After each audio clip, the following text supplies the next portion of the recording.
pour saluer nos amis qui nous écoutent présentement sur Internet.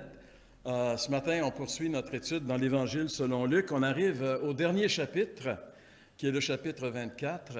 Et ce matin, on va aborder un sujet qui est intéressant, un sujet qui est palpitant, un sujet qui fait toute la différence. Vous savez, nous autres, les chrétiens, on est les seuls, si on pouvait dire, la seule religion, entre guillemets, dont le fondateur est encore vivant. Toutes les autres religions, le fondateur est mort. Tu sais, Mahomet, je ne sais pas, nommez-en les autres. Krishna, oui, et compagnie, sont toutes morts. Mais Jésus, il est vivant. Ça fait toute la différence. Ça fait toute la différence. On est les seuls et on devrait se réjouir de ça. La résurrection de Jésus, c'est quelque chose d'assez extraordinaire. Alors, on va lire ce passage qui nous relate ici la résurrection, les premiers témoins, les premières personnes qui ont été en contact avec ce phénomène unique, la résurrection de Jésus. Luc 24, on va lire les versets 1 à 12. Le premier jour de la semaine, elles se rendirent au sépulcre de grand matin, portant les aromates qu'elles avaient préparés. Elles trouvèrent que la pierre avait été roulée de devant le sépulcre, et étant entrées, elles ne trouvèrent pas le corps du Seigneur Jésus. Comme elles ne savaient que penser de cela, voici deux hommes leur apparurent en habits resplendissants. Saisies de frayeur, elles baissèrent le visage contre terre, mais ils leur dirent, « Pourquoi cherchez-vous parmi les morts celui qui est vivant? Il n'est point ici, mais il est ressuscité. Souvenez-vous de quelle manière il vous a parlé lorsqu'il était encore en Galilée, et qu'il disait, « Il faut que le Fils de l'homme soit livré entre les mains des pécheurs, qu'il soit crucifié et qu'il ressuscite le troisième jour. » Et elles se souvinrent de ces paroles de Jésus. À leur retour du sépulcre, elles annoncèrent toutes ces choses aux 11 et à tous les autres. Celles qui dirent ces choses aux apôtres étaient Marie de Magdala, Jeanne, Marie, mère de Jacques, et les autres qui étaient avec elles. Ils prirent ces discours pour des rêveries, et ils ne crurent pas ces femmes. Mais Pierre se leva et courut au sépulcre. S'étant baissé, il ne vit que les linges qui étaient à terre, puis il s'en alla chez lui dans l'étonnement de ce qui était arrivé. Seigneur, encore une fois, on veut implorer ta grâce et ta miséricorde, afin qu'à travers ce texte, Seigneur, qui nous parle de toi et que tu as préservé à travers ces siècles pour qu'il nous parvienne jusqu'à maintenant, que tu puisses, Seigneur, ce matin, nous faire entendre ta voix. On a besoin, Seigneur, de toi, on a besoin plus que quoi que ce soit d'autre, d'entendre cette voix, Seigneur, qui est la tienne. Alors, Père très saint, Seigneur Jésus, nous prions que tu touches nos cœurs ce matin par ta parole, que tu nous révèles ta présence au milieu de nous et que tu nous fasses du bien. Seigneur, on veut entendre ta voix et on te le demande, au nom de Jésus. Amen. Alors, quand on arrive au chapitre 23, comme on l'a vu la semaine dernière, Jésus est crucifié, on a tué Jésus et puis finalement, on l'a enseveli dans une tombe. Et comme c'était juste avant le sabbat et que le sabbat est quelque chose de très sacré en Israël et qu'au coucher du soleil, le sabbat arrive officiellement, donc, les femmes avaient très, très peu de temps pour préparer leurs aromates, pour embaumer le corps de Jésus. Elles auraient aimé le faire avant, mais elles n'ont pas pu le faire. Et quand le sabbat est arrivé, bien sûr qu'elles étaient chez elles, elles ne bougeaient pas parce que pendant le sabbat en Israël, c'est sacré, on ne bouge pas. Et elles avaient vraiment hâte que le sabbat se termine pour pouvoir enfin aller porter leurs aromates, leurs parfums pour embaumer le corps de Jésus. Le sabbat, ça se termine le samedi au coucher du soleil. Et les femmes auraient pu, on peut penser, auraient pu le samedi soir aller embaumer Jésus. Elles étaient pressées de le faire, mais ce n'était pas évident pour des femmes de circuler la nuit seules en Israël à cette époque-là. Et les femmes restaient plutôt à la maison. Mais dès que le soleil s'est levé, par exemple, là, on va les voir, c'est ce que ce texte nous dit ici. Le Seigneur, il est ressuscité. C'est intéressant parce que les hommes ont voulu se débarrasser de Jésus. Ils ont voulu le tuer. Ils l'ont tué. Les autres, ils croyaient que maintenant, cette histoire de Jésus, c'est fini. Mais il était loin de se douter que non, c'est pas fini. Au contraire, ça commence. Parce qu'on ne peut pas se débarrasser de Jésus. On ne peut pas s'en débarrasser. Il est là, il est présent. Et la Bible nous dit que toutes les personnes qui ont jamais vécu sur la terre, les milliards, vont un jour ployer le genou devant lui et confesser qu'il est le Seigneur de l'univers. Parce qu'il est ce qu'il est. Et ce matin, on l'a adoré parce qu'il est magnifique. Il est magnifique, il est le Seigneur. Et un jour, tout être humain va être obligé de reconnaître ce fait parce que Jésus, il est Seigneur. On ne se débarrasse pas de Jésus. Et l'Évangile ne se termine pas avec la mort de Jésus. L'Évangile ne se termine pas au chapitre 23 de l'Évangile de Luc. L'Évangile continue. C'est ça qui est merveilleux. La mort de Jésus est un phénomène qui s'est passé, mais qui n'est pas définitif. Jésus est revenu à la vie. L'Évangile ne se termine jamais avec la mort de Jésus. Dans les années 60, il y a un opéra qui a été très, très populaire. Ça s'appelait « Jésus-Christ Superstar ». Je sais que la majorité d'entre vous qui êtes là ce matin, vous n'avez pas connu ça parce que vous étiez tellement jeunes à cette époque-là. Hein? Mais je sais qu'il y en a d'autres, par exemple, qui l'ont connu, mais qui ne s'en souviennent plus maintenant, à l'âge où ils sont rendus. Donc, c'est pour ça que je vous en parle un petit peu ce matin de Jésus-Christ Superstar. Mais ça parlait de Jésus, c'était fait dans la mode de l'époque, qui était la mode des hippies, les Jesus Freaks, etc. Mais malheureusement, cet opéra se terminait par la mort de Jésus. Il n'y avait pas de résurrection dans cet opéra. Et c'est ce qui faisait qu'il n'y avait pas de puissance dans cet opéra-là. Parce que la mort de Jésus sans la résurrection, c'est un échec. Si Jésus meurt et qu'il s'en va dans le tombeau puis qu'il décompose, tout ce qu'il a fait, c'est un échec. C'est pour ça que la résurrection est si importante. Et la chose la plus extraordinaire, l'événement le plus important de toute l'histoire de l'humanité, c'est la résurrection de Jésus. Jésus qui revient à la vie. On l'a voulu, on l'a tué. Sa mort a été un fait qui était avéré. On s'est assuré qu'il était mort en lui rentrant une lance dans le côté, en allant jusque dans le péricarde, et il en est sorti de l'eau et du sang. On a constaté qu'il était mort. Mais 3 jours plus tard, il est revenu à la vie. Le bruit court qu'il est revenu à la vie. Il y a des gens qui disent qu'ils l'ont vu. Et la résurrection va commencer comme ça. Et c'est ce qu'on voit ici dans ce texte. Ici. La résurrection de Jésus, c'est, comme on l'a vu déjà, le 3e élément important de l'Évangile. L'apôtre Paul dit, si on enlève un des éléments de l'Évangile, ce n'est plus l'Évangile, et ceux qui croient ce message croient en vain. Dans la première lettre aux Corinthiens, Paul dit, je vous ai enseigné avant tout, comme je l'ai aussi reçu, que Christ est mort pour nos péchés. Premier point de l'Évangile, Christ est mort pour nos péchés. La raison pour laquelle Jésus est mort sur la croix, c'est à cause de nos péchés. Chacun de nous sommes responsables de la mort de Jésus sur la croix parce qu'il est mort pour nos péchés. Il n'est pas mort pour ses péchés à lui parce qu'il n'en a jamais commis un seul. Alors, il est mort pour nos péchés selon les Écritures. Il a été enseveli. L'ensevelissement de Jésus, c'est très important. C'est un élément important de l'Évangile. La mort de Jésus, l'ensevelissement, il est allé dans le tombeau.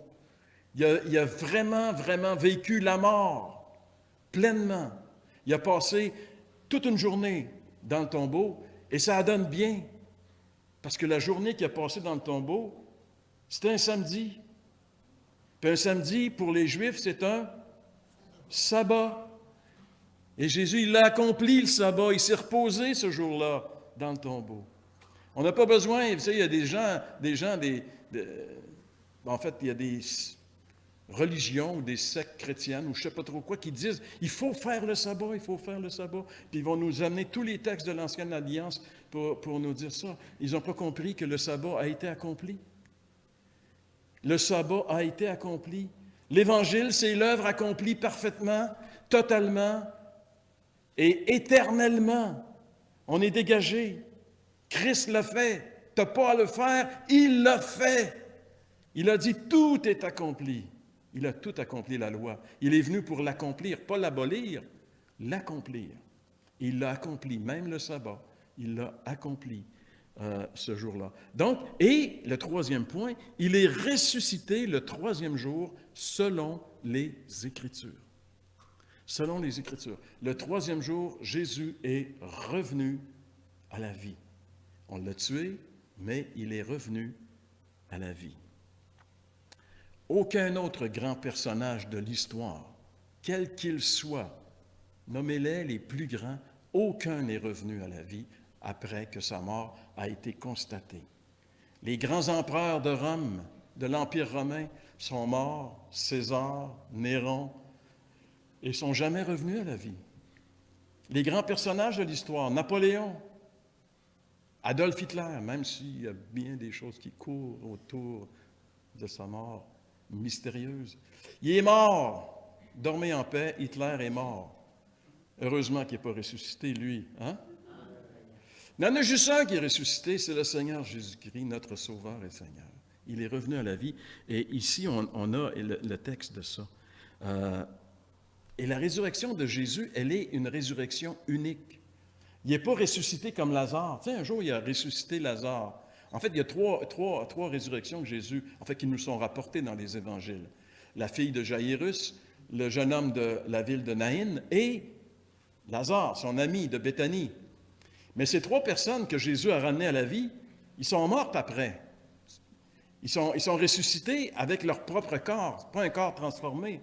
Mais Jésus, lorsqu'il est ressuscité, sa résurrection, il est ressuscité pour ne plus jamais mourir, pour être éternel. C'est ce qui fait la différence de la résurrection de Jésus. Et la résurrection, c'est au cœur de la foi chrétienne. Tu ne peux pas être chrétien si tu ne crois pas à la résurrection. Paul dit, si Christ n'est pas ressuscité, votre foi, elle est vaine. Vous êtes encore dans vos péchés. Oui, mais hey, il est mort sur la croix. Oui, mais s'il n'est pas ressuscité, ta foi est vaine. La croix sans la résurrection, c'est un échec. C'est la résurrection qui vient confirmer la réussite et la victoire de Christ sur la croix. C'est pour ça que la résurrection est si importante. On ne peut pas être chrétien si on ne croit pas dans la résurrection de Jésus. Paul aux Romains dit, si tu confesses de ta bouche le Seigneur Jésus et si tu crois dans ton cœur que Dieu l'a ressuscité des morts, tu seras sauvé. La foi en un Christ mort ne sauve pas.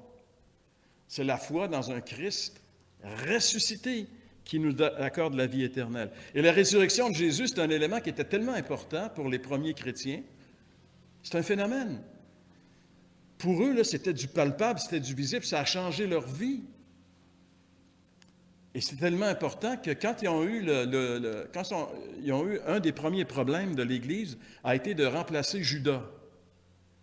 Il fallait qu'ils remplacent Judas parce que Judas a trahi Jésus, puis la Bible parlait des 12. Donc, c'est important pour eux de trouver un remplaçant. Et parmi les critères, on le voit dans le livre des Actes, parmi les critères de remplacement, il faut donc que parmi ceux qui nous ont accompagnés tout le temps que le Seigneur Jésus a vécu avec nous, depuis le baptême de Jean jusqu'au jour où il a été enlevé du milieu de nous, il y en ait un qui nous soit associé comme témoin de sa résurrection. Témoin de sa résurrection. C'est un critère apostolique. Pour être remplacé Judas, pour faire partie de ce club sélect des 12, il fallait avoir été témoin, avoir vu Jésus ressuscité. C'était un critère important. Parce que tu ne peux pas rendre témoignage d'une vérité comme celle-là si tu ne l'as pas vue. Il fallait qu'ils le voient parce que ces gars-là vont mourir pour ce témoignage-là. Et tu ne peux pas mourir pour un mensonge. Donc, c'est important qu'ils aient vu le Seigneur ressuscité. Et le Nouveau Testament donne tellement d'importance à la résurrection de Jésus que le Nouveau Testament dit que si quelqu'un ne croit pas dans la résurrection, et particulièrement la résurrection de Jésus, bien, la Bible dit que quelqu'un qui ne croit pas, il connaît pas Dieu. Par exemple, rappelez-vous ce que Paul dit aux Corinthiens, parce que chez les Corinthiens, dans l'Église de Corinthe, il y avait un mouvement, il y avait un parti qui niait la résurrection. Ça devait être un petit peu comme les Sadducéens, des rationalistes qui disent, comme ma petite fille m'a déjà dit, « Ça se peut pas la résurrection, quand quelqu'un il est mort, il est mort. » Oh! Elle a 6 ans. Il y a du travail à faire avec. Mais c'est le Seigneur qui va le faire. Nous autres, on essaye, mais... Alors ça, c'est les rationnels. Ils ne peuvent pas croire. Parce que, écoutez, on a tous vu des gens mourir. Puis on sait très bien que si on avait eu la possibilité de les faire revenir, on les aurait fait revenir, ceux qu'on aime. La mort, c'est dur à cause de ça. C'est une séparation. Donc, ici, Paul, il dit que à propos de ces gens-là, quand il écrit sa lettre aux Corinthiens, il dit « Revenez à vous-même comme il est convenable, ne péchez point, car quelques-uns ne connaissent pas Dieu, je le dis à votre honte. » Dans l'Église de Corinthe, il y avait des gens qui ne connaissaient pas Dieu. Et probablement ici, vu qu'on est dans le chapitre 15, qui est le chapitre de la résurrection, qui vise directement ces gens qui nient la résurrection. Si tu nies la résurrection, tu ne connais pas Dieu. Et Jésus avait dit la même chose aux Sadducéens, justement. Rappelez-vous, la dernière semaine, quand il est à Jérusalem, on a tout étudié ces choses-là. Les différentes sectes du judaïsme vont essayer de prendre Jésus à défaut, et arrivent les Sadducéens, qui sont des rationalistes, des gens intellectuels, qui disent à Jésus, « Ouais, il paraît que tu parles de résurrection. » Puis bon, garde, explique-nous ça. Tu sais, Moïse, il dit que si un gars meurt, son frère, il faut qu'il prenne sa femme. Puis là, il compte l'histoire des 7 qui se sont mariés avec la même femme. Alors, il dit, à la résurrection, c'est qui va l'avoir pour femme? Et là, le Seigneur leur répond comme ceci. Les réponses du Seigneur sont toujours assez extraordinaires. Il dit, à la résurrection, duquel des 7 sera-t-elle donc la femme? Car tous l'ont eu. Jésus leur répondit, vous êtes dans l'erreur. Pourquoi vous êtes dans l'erreur? Parce que vous ne comprenez ni les Écritures, ni la puissance de Dieu. Vous êtes dans l'erreur pour 2 raisons. Vous ne comprenez pas les Écritures et vous ne comprenez pas la puissance. Vous ne connaissez pas comment Dieu est puissant. Parce que pour Dieu, tous sont vivants. Ce qui fait la résurrection de Jésus vraiment l'événement le plus important de toute l'histoire de l'humanité. Parce que cet événement, la mort de Jésus et la résurrection sont les 2 événements les plus importants, mais la résurrection vient donner tout son sens à la mort de Jésus. Comment c'est arrivé? Demain, ce matin, là, je vais vous expliquer comment c'est arrivé, la résurrection. Ça vous intéresse-tu? Mais vous ne le saurez pas. Personne ne le sait. Dieu n'a pas voulu nous révéler ça. On est tous curieux, on aimerait ça. Tu sais, on est curieux de tout ce que Dieu nous a caché. On veut savoir. Mais Dieu dit, garde, contente-toi de comprendre ce que je t'ai dit, puis de le pratiquer. Tu n'auras pas le temps de chercher ce que je ne t'ai pas dit. On est trop poignés avec les choses que Jésus nous a cachées. Personne ne sait comment c'est arrivé. Alexander McLaren, dans son commentaire, dit ceci, je trouvais ça intéressant. Il dit « Aucun évangéliste ne raconte la résurrection. Les écrits apocryphes, au contraire, ne peuvent s'empêcher d'inventer toutes sortes d'histoires. Pourquoi les 4 ont-ils résisté à cette tentation de créer des mythes? Parce qu'ils n'étaient justement pas des faiseurs de fables, mais des témoins, et n'avaient rien à dire de quelque chose que personne n'avait vu. » C'est pour ça que les témoignages des évangiles sont fiables. C'est des témoins qui ont vu des faits et qui nous les ramènent. C'est simplement, ils n'ont pas inventé. Il y a des évangiles apocryphes. Je ne vous conseille pas de les lire, c'est une perte de temps, mais si jamais vous avez du temps à perdre, ce qui m'étonnerait beaucoup, lisez ça, vous allez voir des choses incroyables dans les évangiles apocryphes qui parlent de l'enfance de Jésus. Regarde, l'enfance de Jésus, c'est quelque chose que Dieu nous a caché. Dieu ne l'a pas révélé. Pourquoi il ne l'a pas révélé? Parce qu'il a décidé que c'était caché. Donc, n'essaye pas de savoir c'est quoi. Mais par contre, ceux qui vont écrire là-dessus, ils vont dire toutes sortes d'affaires. Tu sais, Jésus était petit, il allait à l'école, puis je ne sais pas trop, il a touché à quelqu'un, puis tout est transformé. Des aberrations. Ça vient pas de... La Bible ne parle pas comme ça. Donc, au niveau de la résurrection, on sait que Jésus est ressuscité. Comment ça s'est passé? Personne ne le sait, puis aucun évangile le dit. Alors, on va examiner ce matin rapidement, parce que là, je vois que le temps file ce matin, puis qu'on a un beau pique-nique qui s'en vient. On va regarder 4 points sur ce petit passage. Premièrement, le premier point, c'est amour. Qu'est-ce qui amène ces femmes en ce dimanche matin au tombeau? C'est l'amour. Elles aiment Jésus. Deuxièmement, ahurissement. Elles s'en vont au-devant de quelque chose qui va complètement les déconcerter. Les versets 2 et 3. Troisième point, accomplissement. Ils vont réaliser que Jésus a simplement accompli ce qu'il avait dit qu'il ferait. Et finalement, le dernier point, apathie, c'est-à-dire la réaction face à la nouvelle de la résurrection. Je me rappelle il y a longtemps, quand j'étais jeune chrétien, je suis encore un jeune, mais un petit peu, je suis encore chrétien, je suis encore très jeune, mais ça fait quand même longtemps que je suis jeune, tu sais. Puis, non, mais j'avais fait un message sur le chapitre 24, parce que j'avais lu ce chapitre-là comme jeune chrétien, puis j'avais dit, c'est incroyable, il n'y a personne qui croit que Jésus est ressuscité. Je veux dire, tant qu'ils ne l'ont pas vu, ils ne croient pas. Ils ne sont pas capables de croire cette vérité-là. Et mon message était ça, c'était incrédulité, incrédulité, incrédulité. Et je terminais mon message, je terminais mon message en disant aux gens, après leur avoir démontré que tout le monde était incrédule, « Croyez-vous que Jésus est au milieu de nous? » J'étais jeune. OK, amour. Donc, la condition numéro 1 pour être un disciple de Jésus, c'est de l'aimer.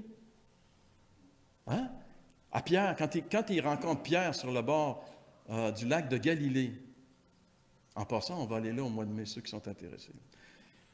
Quand il rencontre Pierre, qu'est-ce qu'il lui dit? « Pierre, m'aimes-tu? M'aimes-tu, Pierre? » Et Pierre dit, « Ben oui, je t'aime. Alors, paie mes brebis. » Si tu ne m'aimes pas, Pierre, tu ne pourras pas faire l'œuvre. Il faut que tu m'aimes. Alors, la question fondamentale qu'on devrait se poser ce matin, chacun d'entre nous, est-ce que j'aime vraiment Jésus? C'est ça être chrétien. C'est ça être un disciple, c'est aimer Jésus. Et les femmes, ils l'aiment Jésus. Ils l'aiment. Ils sont prêts à n'importe quoi pour lui, même à se lever très, très tôt, un dimanche, pour aller au cimetière. Jésus avait autour de lui amené beaucoup de gens qui l'aimaient, et particulièrement ces femmes qui sont très attachées à Jésus et qui vont le suivre depuis la Galilée, qui vont pourvoir, parce qu'il y a parmi ces femmes-là, il y en a quelques-unes qui sont assez en moyen, qui vont pourvoir aux besoins de Jésus et qui sont attachées à sa personne. Il y a entre autres Marie de Magdala. La Bible ne nous dit pas grand-chose de cette femme-là, à part qu'elle est originaire du village de Magdala, mais elle nous dit que Jésus a chassé d'elle 7 démons. Écoute, elle était poignée avec 7 démons à l'intérieur d'elle. Ça doit-tu être plate de vivre avec 7 démons? Quelle délivrance lorsque Jésus la libère. Tu sais, elle, là, il n'y a pas personne qui avait la puissance de la libérer de ses démons. Jésus l'a fait, et à partir de ce moment-là, elle va demeurer attachée à Jésus jusqu'au bout. Et elle a une reconnaissance envers Jésus. Jésus nous délivre de nos démons. Donc, on s'attache à lui, puis on l'aime. Pourquoi les gens partout, le dimanche matin, se lèvent, au lieu de rester chez eux, ou de tondre leur gazon, ou de faire, et viennent à l'Église pour adorer Jésus? Ce n'est parce qu'ils sont motivés par l'amour de Jésus. Donc, c'est l'amour qui les a fait attendre fébrilement pendant ces heures de sabbat. Et le sabbat se termine, et le premier mot de notre texte, alors, ça fait 22 minutes, puis j'arrive au premier mot du texte. Mais c'est toujours le premier qui est le plus dur. Après les autres, ils sortent. Le premier jour de la semaine. Ça commence comme ça, le texte de Luc, ici. Le premier jour. Jésus il est mort le 6e jour. Il est mort le vendredi, qui est le 6e jour. Chez les Juifs, on n'avait pas de nom. Tu sais, nous autres, lundi, mardi, mercredi. Mais eux, il n'y avait pas de nom. C'était le premier, le deuxième, le troisième, etc. Et bien sûr, le sabbat, l'important, c'était le 7e jour. Donc, Jésus est mort le 6e jour. Il a passé le 7e jour, comme on l'a vu dans le tombeau. Et le premier jour de la nouvelle semaine, le premier jour de la semaine, le dimanche, il est revenu à la vie. C'est le dimanche matin que ces femmes-là vont au sépulcre. Peut-être que vous vous êtes demandé comment ça se fait que les chrétiens se réunissent le dimanche. pour les musulmans, la journée importante, c'est le vendredi. Ils vont à la synagogue et le vendredi, c'est leur journée. Pour les Juifs, c'est le samedi. Et pour les chrétiens, c'est le dimanche. Mais pourquoi le dimanche? On a une raison, nous. Parce que c'est le jour où Jésus est ressuscité, où on a constaté la résurrection de Jésus. Mais ici, il est dit, le premier jour de la semaine, elles se rendirent au sépulcre de grand matin. De grand matin. Ça veut dire très tôt. Et les évangiles utilisent tous des termes différents pour nous dire que c'était tôt le matin. Jean, par exemple, l'évangile de Jean nous dit, comme il faisait encore nuit. Quand elles sont parties de chez elles pour aller au sépulcre, il faisait encore noir. Mais en cheminant, l'aube s'est levée. Parce que Marc va nous dire, comme le soleil venait de se lever. Et Matthieu, lui, utilise le terme l'aube du premier jour. Donc, ce qu'on peut comprendre ici, c'est que ces femmes-là, leur cœur bouillonne, elles veulent que le corps de Jésus soit honoré par un embaumement digne. Et le temps presse énormément parce qu'un corps, ça se décompose très rapidement. Et dès que le soleil, même avant qu'il pointe ses premiers rayons, ces femmes-là s'en vont. Elles peuvent plus patienter. Elles doivent aller là où est Jésus. Parce qu'elles l'aiment. Elles sont attachées à lui. Donc, le premier point, ce qui motive ces personnes-là, les premières témoins de la résurrection, c'était des personnes qui aimaient Jésus. Notre deuxième point, c'est ahurissement, les versets 2 et 3. Quand elles sont arrivées, elles ont trouvé que les choses n'étaient pas tout à fait comme elles pensaient qu'elles seraient. Ahurissement, ça veut dire être déconcerté, être étonné. Et c'est ce qui arrive à ces femmes. Elles vont être vraiment surprises de ce qui les attend au tombeau. Rappelez-vous qu'elles ont vu l'endroit où Joseph d'Arimathée et probablement avec Nicodème ont déposé le corps de Jésus. Elles avaient suivi de loin pour être bien certaines, pour ne pas se tromper de tombe. Elles savaient ce qu'il était et elles savaient qu'on avait roulé une pierre devant. Et maintenant, elles s'en vont au sépulcre. Elles ne savent pas une chose. Elles ne savent pas que la journée du samedi,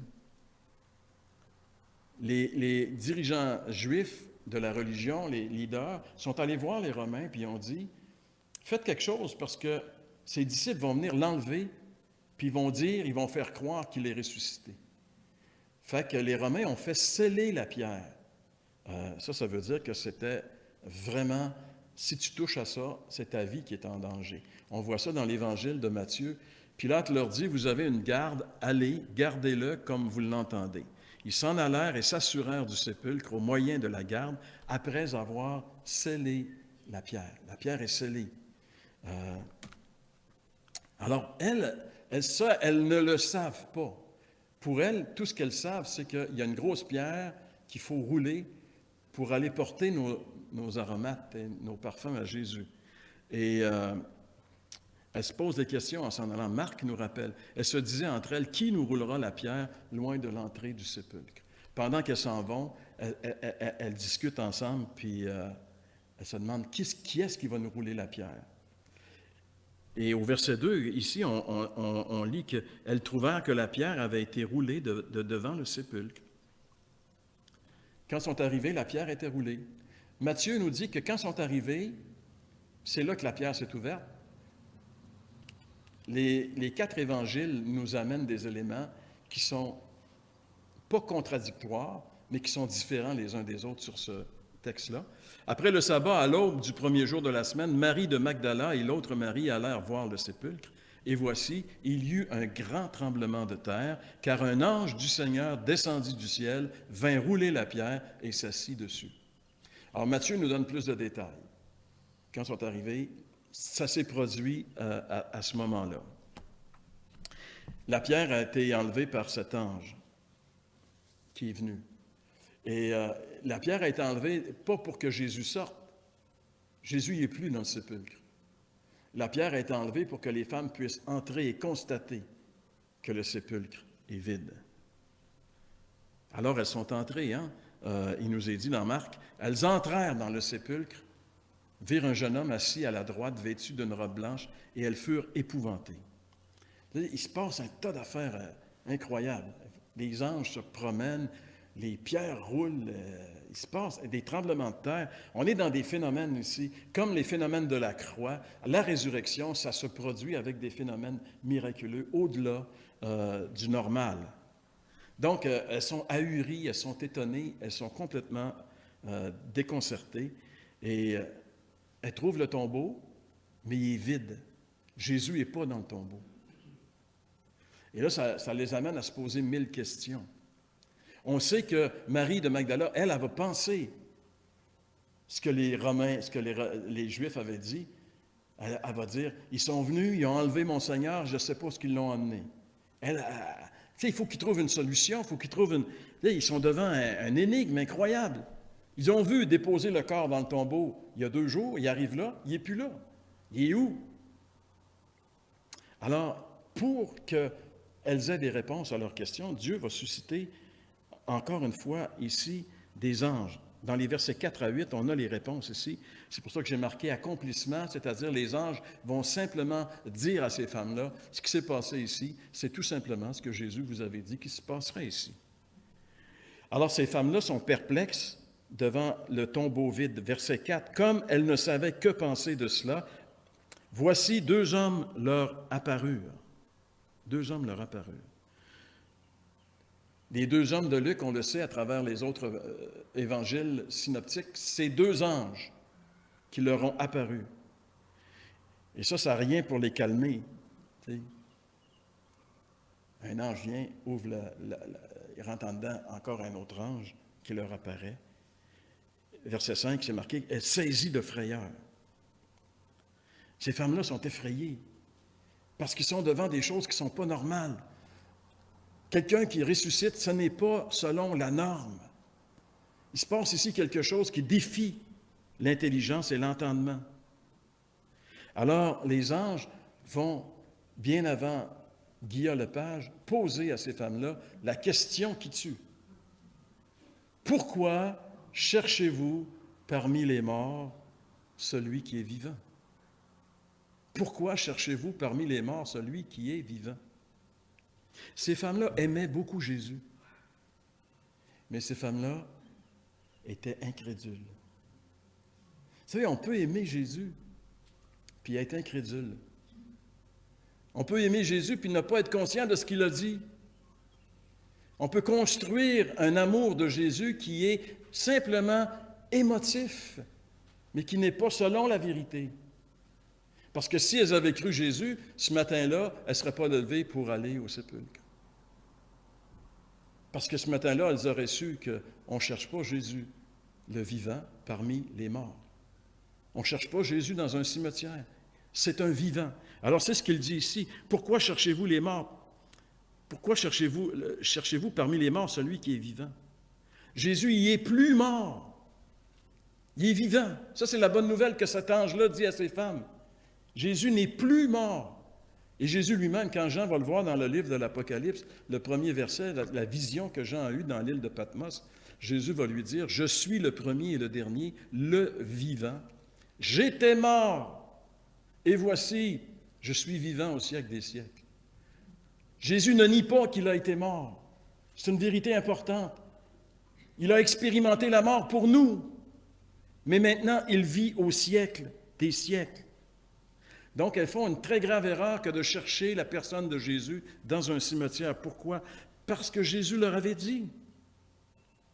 Et c'est ce que les anges vont leur dire. Regardez ici au verset 6.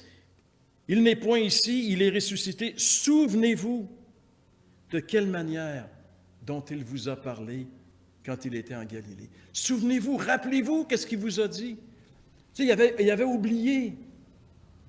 Tu sais, on est comme ça, nous autres. Tu sais, le matin, on ouvre notre Bible, on lit la Bible, on lit un psaume, tu sais, puis on est renversé. 2 heures après, si quelqu'un te demande « Qu'est-ce que tu as lu un matin? » « Ouais, j'ai lu un psaume, ça disait quoi? »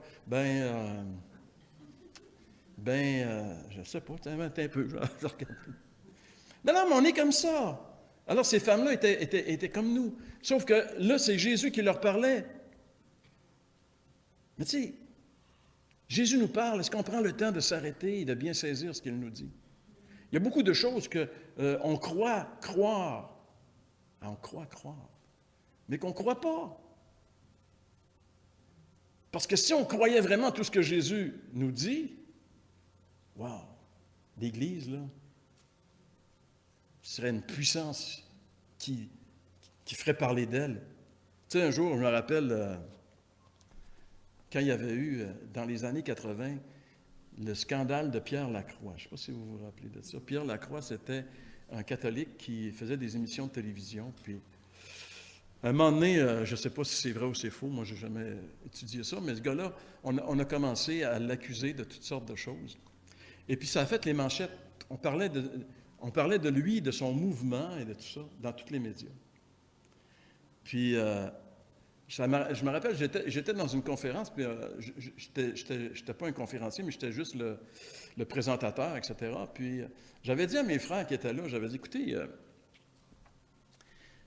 ça fait des années que nous autres, on est là, les assemblées chrétiennes, les églises évangéliques, puis ça ne progresse pas vite, notre affaire. J'avais dit, savez-vous pourquoi? Personne ne sait qu'on existe. Personne ne le sait. Tout le monde sait que Pierre Lacroix existe, mais nous, personne ne le sait. Et ça, c'est un problème. On est pas mal low profile, et peut-être un peu trop. En tout cas, quand Paul est parti dans l'Empire romain, quand il est arrivé à Antioche de Pisidie, dans ces villes-là, on a dit, là, ces gens-là, ce sont des gens qui ont bouleversé le monde. Ils laissaient une trace. Il faudrait que nous aussi, le Seigneur nous accorde qu'on le croit assez pour laisser une trace. Tu sais, il faut que tu crois vraiment au Seigneur. Tu sais, c'est une petite religion du dimanche, là, on va à la messe. Tu sais. Après ça, on s'en va chez nous. Tu sais. Ça ne laisse pas de trace. Mais un christianisme bouillant, qui fait qu'on doit annoncer le message de l'Évangile. Le message doit sortir. On ne doit pas le garder pour nous. Il faut que le Seigneur nous touche là-dessus. Il faut toujours se rappeler ce que le Seigneur nous a dit. Il dit toujours la vérité. Avant de partir, il nous a dit, allez dans tout le monde et annoncez la bonne nouvelle. Faites des disciples. Et voici, je suis avec vous tous les jours jusqu'à la fin du monde. C'est ça qu'il nous a dit. Allez, faites des disciples. Est-ce qu'on va faire des disciples? Est-ce qu'on est en train de faire des disciples dans notre vie? C'est ça que le Seigneur nous a dit. Est-ce que ça va prendre un ange qui vienne du ciel qui dit, souvenez-vous de ce que le Seigneur vous a dit? Le Seigneur nous a dit, entre autres, il nous a dit ça. C'est la mission de l'Église. L'Église n'existe que pour une raison sur la planète Terre. Pour être la lumière du monde et pour qu'elle sorte le message de l'Évangile. Le Seigneur nous a confié une mission. Vous savez, il n'y a pas besoin de nous autres, le Seigneur. C'est une grâce qu'il nous fait. Il pourrait faire sa job sans nous autres. Mais il nous fait une grâce, qu'on soit les co-ouvriers. On a le privilège d'être co-ouvriers avec Dieu à l'œuvre de Dieu. De voir Dieu agir dans la vie des gens. De voir Dieu agir dans des endroits géographiques. De voir Dieu changer les personnes et changer les vous savez, ma prière pour Sorel-Tracy, c'est que cette ville soit transformée et changée. Ça fait longtemps que je prie pour ça. Et ça n'arrivera pas tant et aussi longtemps que l'Église ne saisira pas la vision. Et le Seigneur peut le faire. Il peut le faire. Il peut le faire pour le Québec. Il peut le faire pour n'importe où. Si on est vraiment conscient et si on croit ce qu'il a dit. Donc, ces femmes-là arrivent ce matin-là, ce sont les premières témoins de la résurrection. Marie de Magdala a vu Jésus. Vous vous rappelez le texte dans l'Évangile de Jean? Elle était là, elle a peur, elle ne sait pas trop ce qui se passe. Puis elle entend une voix derrière elle qui lui dit « Marie, Marie ». Et dès qu'elle a entendu son nom, par la voix du Seigneur, elle dit « C'est toi, Seigneur ». Elle sait que Jésus est vivant. Elle a entendu Jésus prononcer son nom. Et quand Jésus prononce notre nom, ça ne peut pas nous laisser indifférents. Tu sais, quand tu entends Jésus te dire « Je t'aime », Marie, inquiète-toi pas, je suis là, je suis vivant. Elle, là, elle part de là avec un cœur bouillant. Elle a tout un message à proclamer. Elle va voir ses chums, les disciples qui sont là, dans la chambre haute, en train de se gratter la tête, puis d'avoir peur, puis de... Qu'est-ce qui va arriver? Elle va aller leur dire, « Hey, le Seigneur est vivant! » Ils vont être contents. Non. Elle va frapper un mur. Les femmes vont frapper un mur. Dans l'histoire, les femmes ont souvent frappé des murs. Hein? Mais les autres, ils en ont frappé tout un ce matin-là. C'est pour ça que j'ai appelé ça apathie. C'est l'attitude des disciples. Versets 9 à 12, c'est notre quatrième et dernier point. À leur retour du sépulcre, elles annoncèrent toutes ces choses aux 11 et à tous les autres. Celles qui dirent ces choses aux apôtres étaient Marie de Magdala, Jeanne, Marie, mère de Jacques, et les autres. Donc, il y avait au moins 5 femmes ici, là. Et quelle a été la réaction? Ils prirent ces discours pour des rêveries. L'apathie, c'est, selon le dictionnaire, c'est l'incapacité d'être ému. L'incapacité, c'est être insensible, indifférent. Écoute, ces femmes-là arrivent avec quelque chose, là. Jésus est vivant. On est allé au sépulcre, il n'est plus là. Il est vivant. Tu sais, Marie de Magdala, elle le sait, elle l'a entendu. Mais les autres, ils disent, non, écoutez, c'est pas vrai. Parce qu'il y avait plus un peu que de l'apathie. Il y avait du mépris.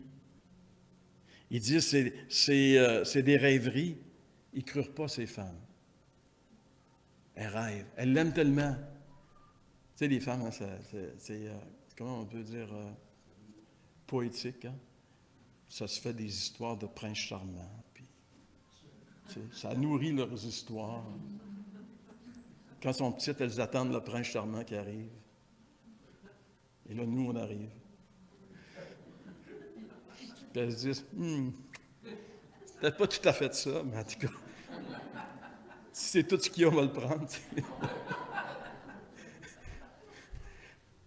Ça, c'est la réalité. Il y a la réalité, puis il y a l'idéal. Et nous, en tant que chrétiens, on est toujours pareil. On vise l'idéal, mais on vit dans la réalité. Puis des fois, on a l'impression qu'on vit dans l'idéal. Ça, c'est devenir spirituellement schizophrène. Donc, il faut rester dans la réalité des choses. Alors, ces femmes-là, elles sont au moins 5, puis elles disent aux disciples, on a vu Jésus, il est ressuscité. Et vous savez, il aurait dû les croire. Pourquoi? Parce que selon l'enseignement de l'Ancien Testament, un seul témoin ne suffira pas contre un homme pour constater un crime ou un péché, quel qu'il soit. Un fait ne pourra s'établir que sur la déposition de 2 ou de 3 témoins. Un fait ne peut s'établir que sur... Ça, c'était important pour les Juifs. Alors, sont 5. Normalement, ça aurait dû être suffisant. Mais c'est des femmes. Non, mais regardez juste l'histoire. Même juste l'histoire du Québec. Au début du siècle passé, les femmes, là, ils n'avaient même pas le droit de voter. On les considérait comme des enfants. Ils n'avaient pas le droit de signer un contrat. C'est une réalité de notre époque. Et dans ce temps-là, Jésus, il a, tu sais, le mouvement de libération de la femme. Le plus grand libérateur de la femme, c'est Jésus. Il est le plus grand libérateur. Jésus, il y avait des femmes dans sa gang. Mais les disciples, eux autres, qui sont encore poignés avec l'ancien système, ils ne croient pas le témoignage des femmes que Jésus a mis. C'est pas par hasard que Jésus a voulu que les premiers témoins de sa résurrection soient des femmes. Les incroyants qui nient que Jésus est ressuscité, souvent ils disent, « Ah, les disciples, ils croyaient tellement que Jésus allait ressusciter qu'ils ont inventé ça. » Bien, s'ils lisaient la Bible, ils verraient que les moins crédules dans la résurrection, c'était les disciples. Tant et aussi longtemps qu'ils n'ont pas vu Jésus ressusciter, ils ne croyaient pas.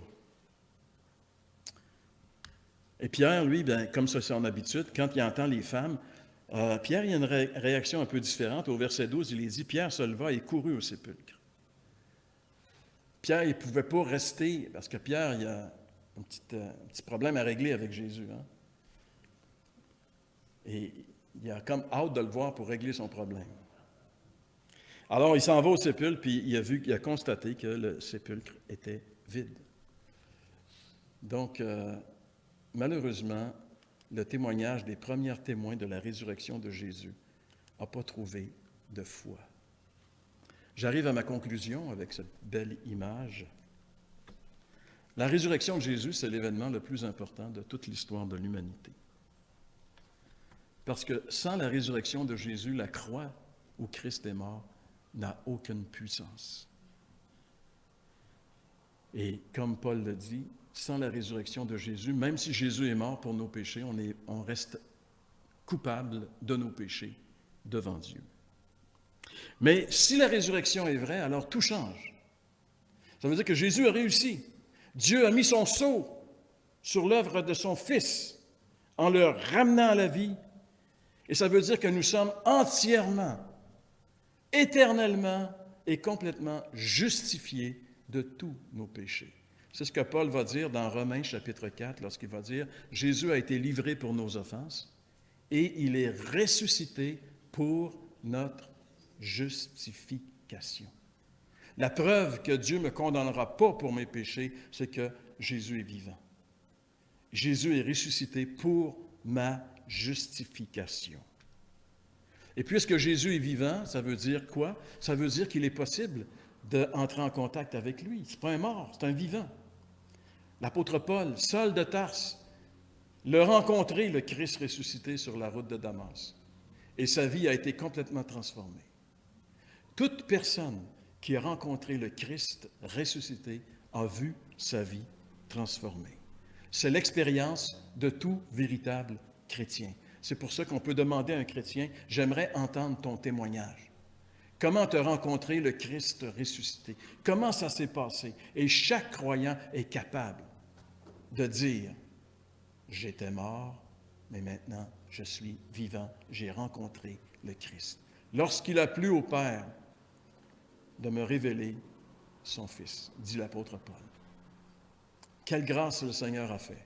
Et ma prière ce matin, c'est que chaque personne qui m'écoute, soit sur Internet, soit ici dans la salle, puisse dire, moi j'ai vécu l'expérience. Je sais que Jésus est vivant.